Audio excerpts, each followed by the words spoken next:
Welcome to the first ever interview show at the Intuitive Mind with Veronica Moya. That is me. There he is. I am so happy today. Welcome, Alan. Welcome to you. Are such a special guest, and you're my first guest ever on this interview show. This is a new facet of my YouTube channel. I want to inspire young people to become who they are meant to be and not to be afraid to be who they are. So you are such an icon for those who don't know you, because I have a very young audience. You are a pillar in the new age world. You have interviewed the most amazing minds of the 20th and 21st century. Everybody from Deepak Chopra, Dr. Joe Dispenza. I mean, the list is like, so anyway, I want to know how you did it, if you knew that this is what you were going to do, because you have a background in film and you're a filmmaker, right? Yes, I like that. So let's start, because this is for young people. And the goal of the show is to encourage them, inspire them, and tell them it's okay. So if they feel off, or if they have thoughts that maybe their parents don't share with them, it's okay.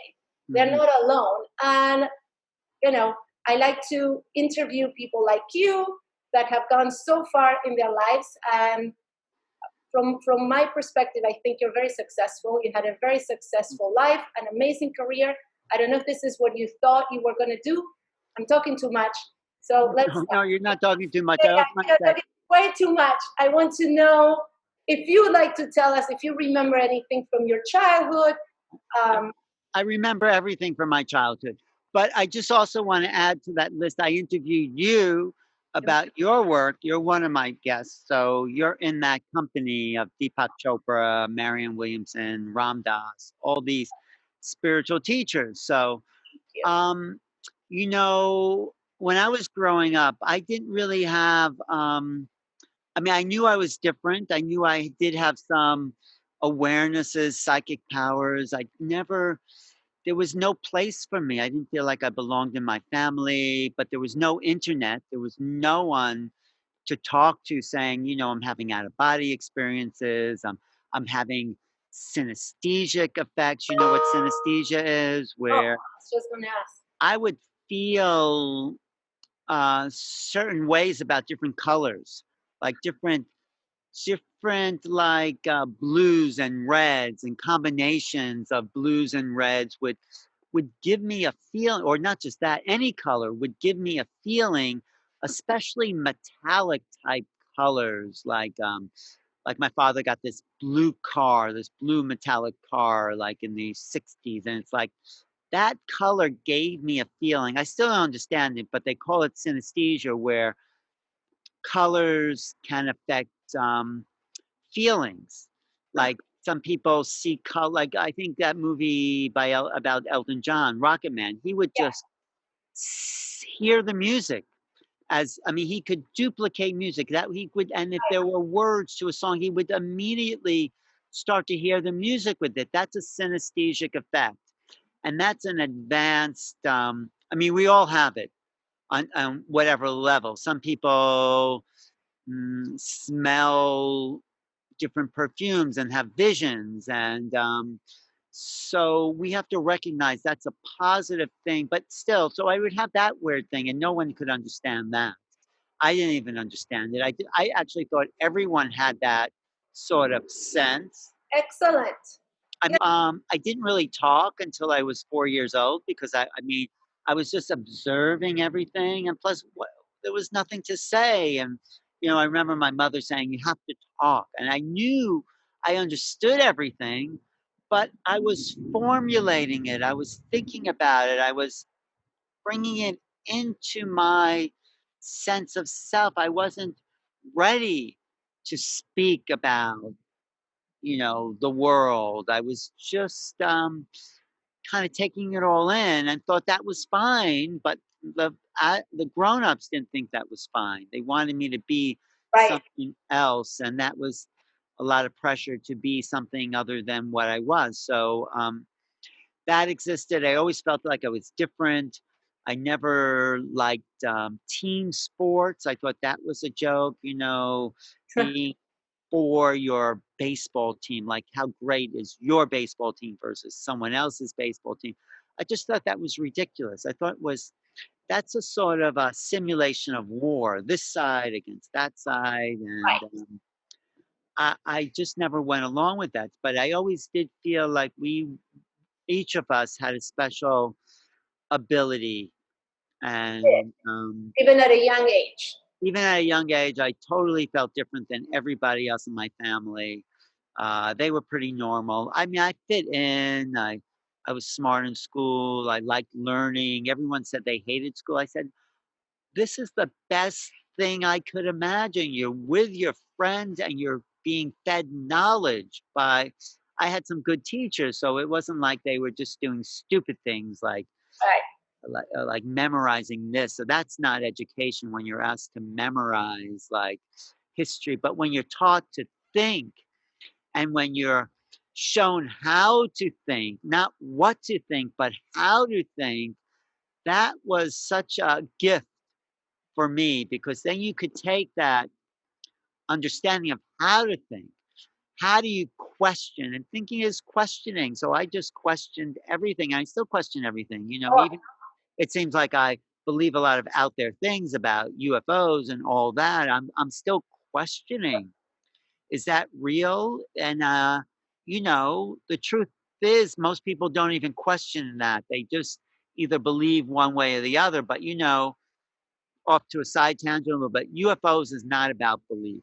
Either they exist or they don't exist. Either there's proof and empirical experience. Empirical experience is based on other people's awareness. So either it's true or it's not true. It's not belief. It's not like, is there a God? That's belief. right.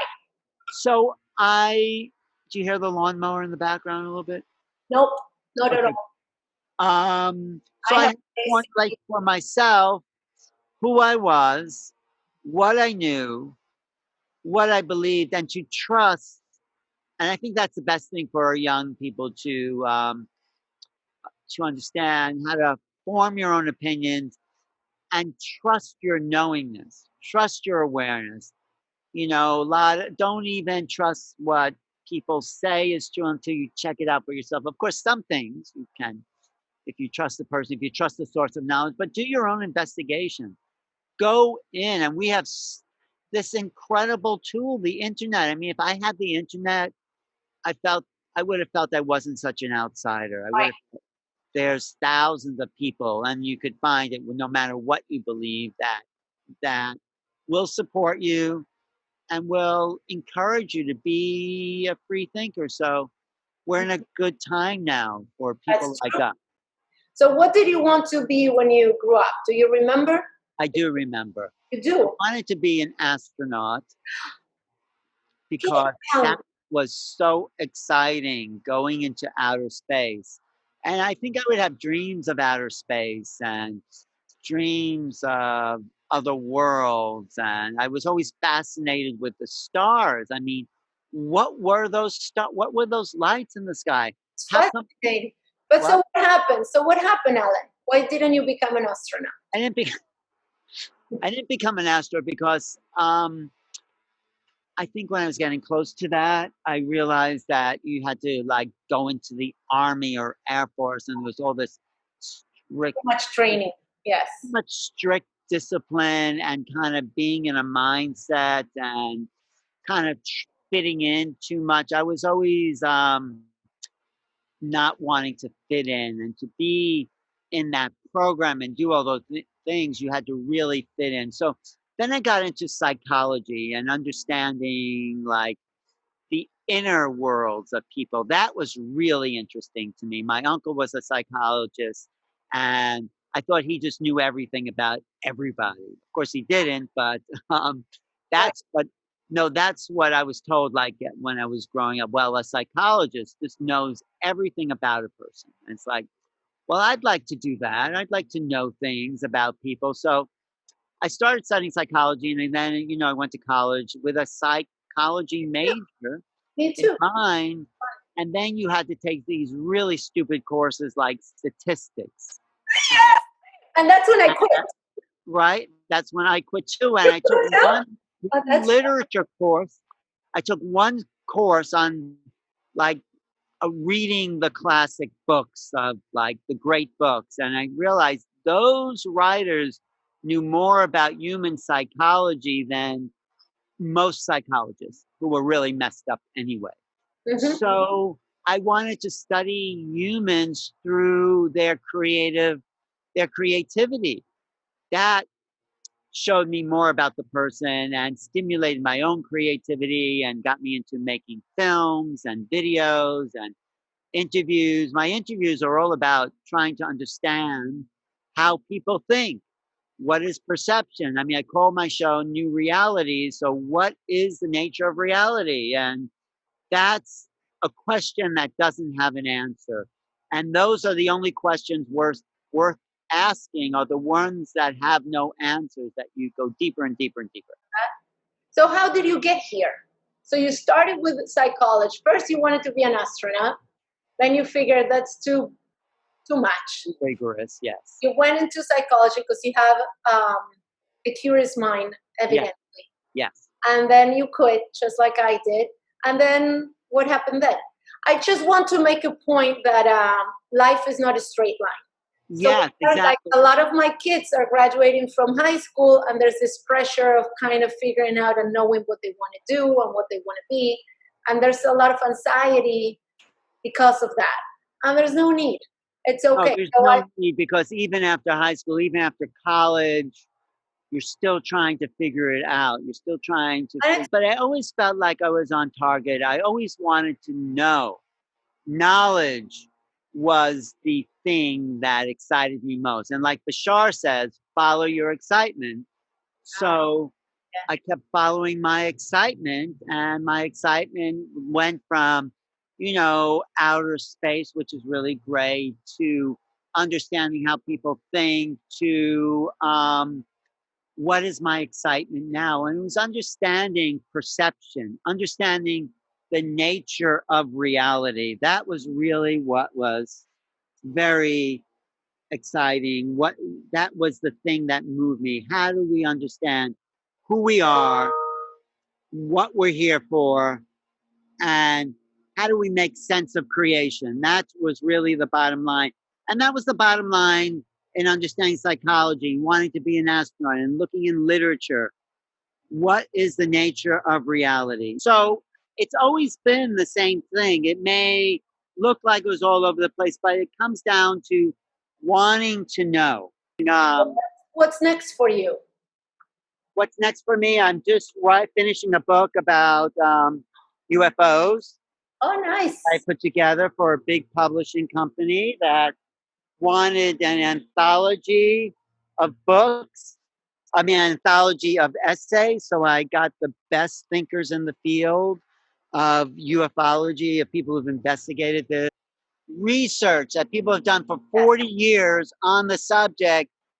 And, to say this is a phenomena, it's real, and the government knows about it, and it really has to affect our lives, because once we realize it's not just us. Right. Well, of course. Well, there's technology involved, there's free energy. Imagine if you don't have to plug into I know. on everyone. Well, I'll tell you why we're here. Can I tell you? Why? Because we're here to enjoy ourselves. Well, that's what I say. So that's the deal that I have. So when I came, I said, all right, if I'm going to be here, I'm going to have a good time. I'm going to have a good life, and nothing else will do. It's either that or nothing, or I'm out. Right. Well, you have a good life. I can tell. Look at you. Yes. So, and that's also what look how exotic you are. Huh? Look how exotic and beautiful you look. Thank you. True. Thank you look great. And thank you. And I think we're here to have a good time, not by like taking drugs or getting. I mean, people think that's a good time. That's an awful time. Yeah. We're here to have a good time by, this is my theory, by creating. by using this connection to source, and I would say adding more to creation. Oh, that is nice. That's my philosophy. Adding more to creation. All right. As creators, we're here to create. Excellent. Yes. So that's what you're doing now. You're creating something new. Yes, that's true. Okay, feels to me this is why you are my idol. You just do what you enjoy doing, what you like to do. You are like an artist. You are like someone who paints because he enjoys to paint. There's no, it feels there's no constrictions. There's no, nothing that's you have to do. You just do it because you want to do it. Right. And well, that hasn't always been easy, though. I've had to make sacrifices. Oh, okay. Well, I mean, did I show you my picture from the New York Post with me in the bathtub? I saw it. Yes, in the bathtub. We should put that up. Yes, because I'm still in my apartment that I moved in after college. So saying, how do I do what? How does it lead to what I'm doing now? I'm saying I'm still doing what I've always done. I'm looking for knowledge. I'm only interviewing people because I want to know what they know. Okay. It's not for me to be well known or famous. I am endlessly curious. So that's why I interviewed you. You had something good to say because you're teaching children great things. And I wanted to explore that. No, I want to know what everybody, I mean, more like the mystical, metaphysical knowledge. I don't care what, Sure. this person over there, if he's not doing anything interesting, knows. But I think most people that in our circle, we're sort of in a similar circle, are on their own spiritual path and they're making discoveries. And I want to showcase those discoveries. I also want to learn from them. I want to learn from you how you teach your children. I'm thirsty for knowledge. If someone, All right. I mean, it's all the same thing for me. It's not like I'm doing this or that. I'm doing it because, well, there's some information there, or there's some wisdom more than information, because you really want wisdom. You don't want. Excellent. Very good. And you know the difference between wisdom and. That's a word I always use in my meditations. Wisdom. It's coming. But do you know the difference between wisdom and knowledge? I say wisdom comes from within, comes from your source, from your soul, and knowledge comes, from books, from your intellectual mind. Is the intellect. So that's the two differences. And just because you acquire knowledge doesn't mean that you're wise. You're wise when you go within and you learn how to connect with your inner guidance, with your core, and then you have wisdom. Everybody has wisdom because we all have the same. At the core, we're all the same. Exactly. No, you know a lot. That's great. One last question. If you have any advice for young people watching. Yes, follow what you love to do, whatever it is, whatever knowledge you want to learn, whatever subjects you want to study, whatever skills you want to be involved, whatever field of history, just go for it. Just go for the field that gives you the most pleasure. And there is pleasure in attaining wisdom. I mean, that's just one side of your brain. There's also pleasure and experience, or joy. Let's call it joy. So go for what you want. Don't let anyone hold you back. Believe in your passion. If you have to believe in it, everyone else will believe in it. Go for what you really love and do it. Just do it. You'll be rewarded. Thank you. Thank you so much. Thank you, Veronica. Such a pleasure. All my love.